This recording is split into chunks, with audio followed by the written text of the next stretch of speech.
오늘부터 우리가 느헤미야서를 함께 살피면서 은혜를 나누고자 합니다. 이 느헤미야서는 느헤미야가 사람 이름입니다.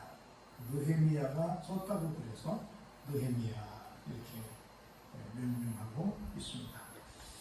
기원전 한 420년경 전후에서 쓰여진 책인데, 느헤미야는 여기는 이제 우선은 지금 술 맡은 관원으로 나오는데, 나중에는 이제 유다 총독이 됩니다. 그래서 바벨론으로 사람들이 끌려가 있었는데 1차, 2차, 3차에 걸쳐서 포로들이 돌아오게 되는데 3차 귀환 때 예루살렘 사람들을 함께 예루살렘에 있는 와서 함께 성막을 세우는 일을 하는 걸로 잘 알죠. 그래서 포로들을 데리고 올 때 함께 와서 성곽을 세우고 그리고 백성들의 신앙 부흥을 위해서 애썼던 대단히 훌륭한 인물입니다. 그래서 많은 곳에서 지도자를 이야기할 때 느헤미야를 많이 이야기해서 지도자를 통해서 느헤미야의 어떤 좋은 법을 배운다, 이렇게 얘기를 하고 있습니다. 오늘 이 느헤미야를 통해서 우리도 지도력을 갖고 하나님께 어떤 마음을 좀 갖고 사는 것이 바람직한 성도의 모습인가를 생각해보는 시간이 되기를 바랍니다. 여기 1절에 이렇게 시작해요. 하가랴의 아들 느헤미야의 말이라. 잘 아는 것처럼 원래 에스라서하고 느헤미야는 한 권의 책이었는데 여기 1절에 느헤미야의 말이다 이렇게 나온 다음에 느헤미야가 별도로 말을 했으니까 이 책을 둘로 나누자. 그래서 에스라와 느헤미야가 이렇게 나뉘어져서 따로따로 책이 있는데 원래는 한 권이 되어 있었습니다. 느헤미야의 말인데 이 느헤미야가 언제 말했냐면, 느헤미야는 지금 이제 바벨론에 끌려가 있는 상태죠. 그 당시에 왕이 누구였냐면 아닥사스다라고 하는 왕이 바벨론의 왕입니다. 이스라엘 왕이 아니에요. 바벨론의 왕인데 이 사람이 통치를 한 지 20년째 됐던 그때의 얘기를 합니다. 했는데 기슬루월이라고 하는, 기슬루월은 바사인데, 바사라고 하는 나라의 바사인데 우리로 말하면 양력 한 12월 정도 돼요. 그러니까 언제냐면 겨울이야, 추울 때야. 추울 때에 어디에 있으면 수산이라고 하는 궁이 있었다라고 하는 겁니다. 우리도 대통령들의 별장이 여기저기 있는데 여기도 궁이 큰 궁이 한 3군데 정도 있어요. 3대 성 중에 하나, 3대 궁 중에 한 곳이 바로 여기 이제 수산궁. 우리도 우리 서울에 가면 궁들이 많잖아요. 경복궁, 인현궁, 창덕궁 이런 궁들이 많이 있잖아요. 덕수궁인데 다 왕들이 거처는 상황에 따라서 왔다 갔다 하는 것들인데 여기도 그런 궁들이 있어서 그 가운데 한 궁이 수산궁인데 이 궁은 여기 제가 좀 추울 때 따뜻한 곳에 있어서 좀 얼굴을 보기 좋은 그런 곳이었다. 그래서 12월, 양력으로 12월이라고 하는 기슬로월이 나온 걸 보고 수산궁이라는 걸 보니까 좀 여러 성들, 여러 궁들 중에서는 따뜻한 곳에 있었던 곳이다 라고 이렇게 우리가 추측을 해볼 수 있습니다. 그래서 수산궁에 있는데 여기는 간단하게 좀 약식이 되어 있지만 추정컨대 이스라엘의 형편을 늘 궁금해했어요. 그래가지고 자기 동생이 갔다 왔다고 말했는데 동생이 그냥 갔다 온 건 아니고 형이 잘 체리를 챙겨서 보냈다라고 말씀드릴 수 있습니다. 이 당시의 교통으로 보면 지금 저쪽 한 이라크 정도 되니까 위로 올라가서 시리아로 해서 레바논을 해서 이스라엘까지 내려가야 되기 때문에 이런 이렇게 거꾸로 시작이 되거든요. 그래서 이렇게 초생달처럼 이제 신학적으로는 비옥한 초생달쪽이라고 해요.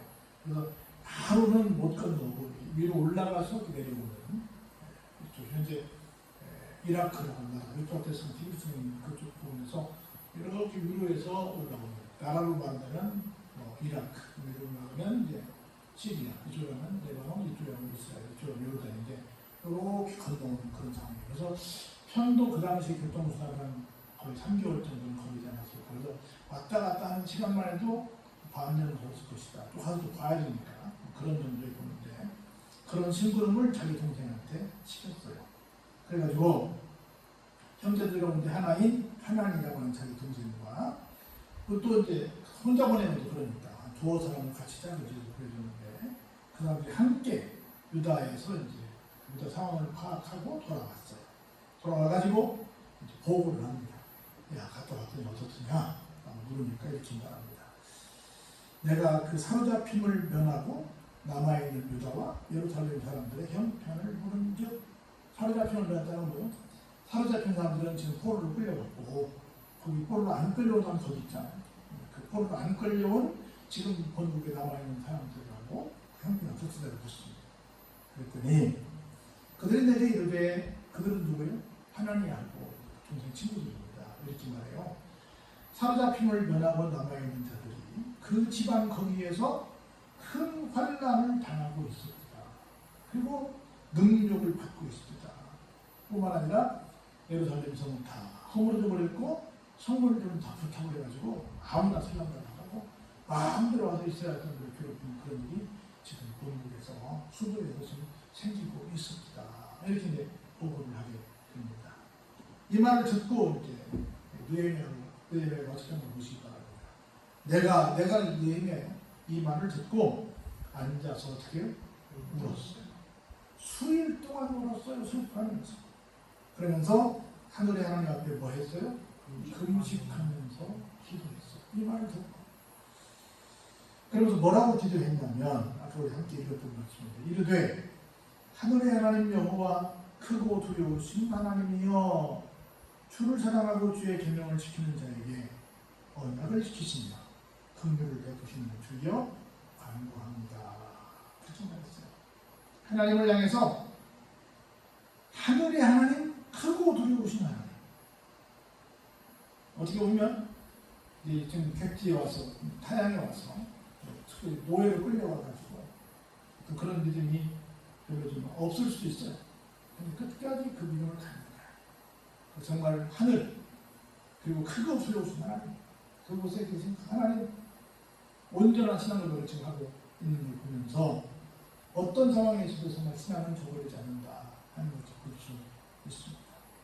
그러면서 뭐라고 말하냐면, 주님께서는 긍휼을 베푸시고 언약을 지키시는 분이십니다 라고 말.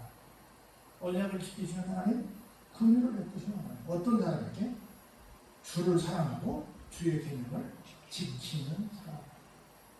그럼 내가 하나님께 간구하는데 하나님은 약속을 지키십니다.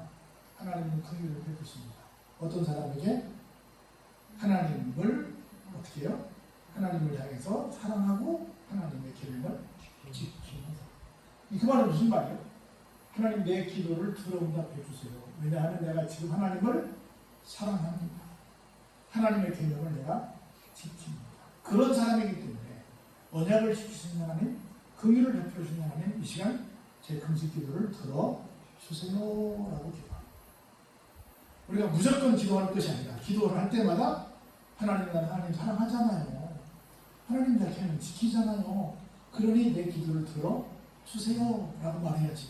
그거 싹 빼버리고 하나님 그냥 기도 들어주세요. 그러면 좀 이상하다는 거지. 너희는 그렇게 말했지. 내가 하나님 사랑하잖아요. 하나님 계명을 지키잖아요. 그러니까 내 기도 좀 들어주세요라고 말합니다. 그럼 보세요. 이제 종이 주의 종들인 이스라엘 자손을 위하여 뭐예요? 주야를 기도합니다. 그러면서 보세요. 우리 이스라엘 자손이 주께 범죄한 죄들을 자복하고 주는 귀를 기울이시며 주를 여시다 종의 기도를 들으시옵소서. 나와 내 아버지의 집이 어때요? 범죄했습니다. 크게 악을 행했습니다. 주의 종 모세에게 명령하신 계명과 윤례와 규례를 지키지 아니했습니다. 그리고 정직하게 하나님 내 기도 들어주세요. 하나님 사랑하다.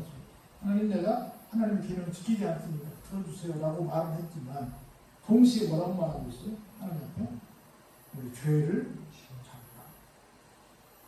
잡으라. 응답받는 길이 뭐예요? 회개 안 하는 거죠. 죄를 자복합니다. 그러면서 자기와 자기 백성 모두가 지었던 죄까지 함께 그 자기 면대책임을 지게 되는 거죠. 그런 기도를 드리고 있는 볼수 있습니다. 그러면서 뭐라고 얘기를 하냐면 옛날에 주님께서 말씀하시지 않았습니까? 주의 종 모세에게 이렇게 말씀하셨는데 만일 너희가 범죄하면 내가 너희를 어떻게 해요? 여러 나라 가운데 흩어놓을 것이다. 무슨 얘기예요? 우리가 지금 흩음을 당해서 이방 땅에 와서 우리가 포로가 되어 노예 생활을 하는 것은 어떻게 되기 때문에 하나님의 말씀을 지키지 않는, 즉 범죄한 사람이기 때문에 그렇다고 믿습니다. 하나님 왜 우리를 이 낯선 타국에 와가지고 고생시키십니까? 하고 따지는 것이 아니라 하나님의 말씀에서 그 이유를 찾는 거예요. 우리가 하나님 앞에 잘못했기 때문에 하나님께서 우리에게 이렇게 벌 주시고 계시는 인정합니다. 얼마나 멋있어요?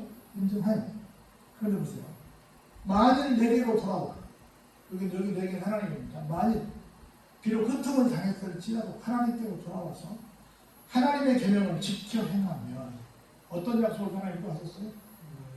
너희 쫓긴 자가 어디 있을지라도 하늘 끝에 있을지라도 아무리 멀리 쫓겨갔을지라도 내가 거기서부터 그들을 모아 내 이름을 부르고 택한 곳에 어때요?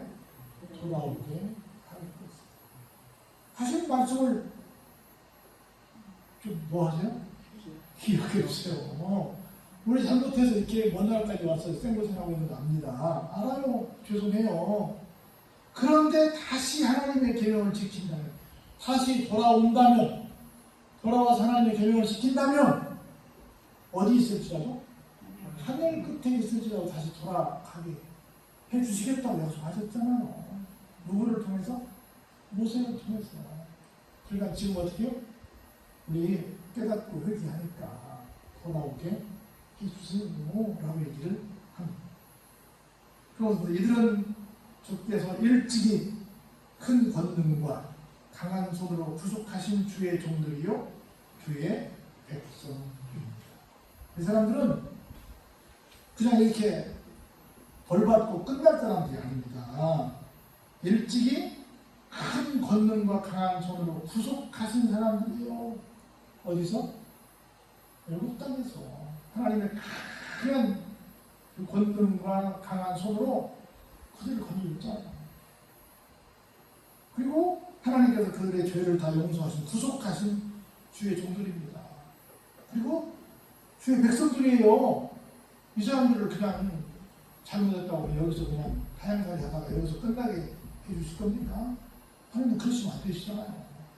하나님, 우리가 다시 한번 하나님께 돌아와서 용서를 구하면 하늘 끝에 있을지라도 다시 건져주자 했잖아요. 해주세요. 하는 거예요. 그러면서 주여 구하오니 귀를 기울이사 종의 기도와 주의 이름을 경외하기를 기뻐하는 종들의 기도를 들으시고, 똑같은 얘기입니다. 자기 기도 들어주시고 자기처럼 어떤 사람? 하나님의 이름을 경외하는 사람들, 그것을 기뻐하는, 하나님을 경외하는 걸 기뻐하는 사람들의 기도를 들어주십시오. 지금 다 기본이 뭐예요? 우리 지금 하나님을 경외하고 있어요. 이게 막무가내로 기도하는 게 아니에요. 하나님을 사랑해요. 하나님의 계명을 지켜요. 하나님께 회개해요. 하나님께 돌아와요. 그리고 하나님을 다시 한번 경외해요. 그러니 뭐해요? 기도 응답해 주세요. 기도 응답이 되는 비결이 여기 있다는 거예요. 지금 다. 그걸 일러주는 거예요. 종들의 기도를 들으시고 오늘 종이 형통하여 이 사람들 앞에서 은혜를 입게 하옵소서 하였나니 그때에 내가 왕의 술관원이 되었습니다. 이 사람들은 누구예요? 안 믿는 이방인들 앞에서 2장부터 지나갈 얘기가 나오는데 하나님께서 나를 얼마나 특별히 사랑하셔서 형통케 하시는지를 한번 보여주세요. 왜냐하면 내가 하나님을 사랑하거든요. 하나님의 계명을 지키거든요. 하나님 내가 회개하고 있거든요. 내가 하나님을 지금도 경외하고 있거든요. 그러니 하나님께 약속하셨잖아요. 이런 마음으로 내가 하나님의 약속을 기억하면서 그 약속에 근거해서 하나님께 기도하니 들어주세요. 그래서 내가 형통하다는 걸 좀 많은 사람들에게 좀 보일 때 형통하다는 걸 좀 입증시켜 주세요. 이렇게 지금 기도하고 있습니다. 그리고 우리가 아무리 어려운 지경에 있을지라도 이렇게 느헤미야처럼 이런 마음 가지고 기도하고 이런 성경적인 근거를 가지고 기도하면 하나님께서 우리의 길을 열어줄 줄 믿습니다. 이제 2장부터 보면 그 길을 열어줘요. 우리가 제대로 된 기도를 했으면 좋겠다. 그래서 정말 응답받는 기도의 생활을 잡으시는 주님으로 축원합니다.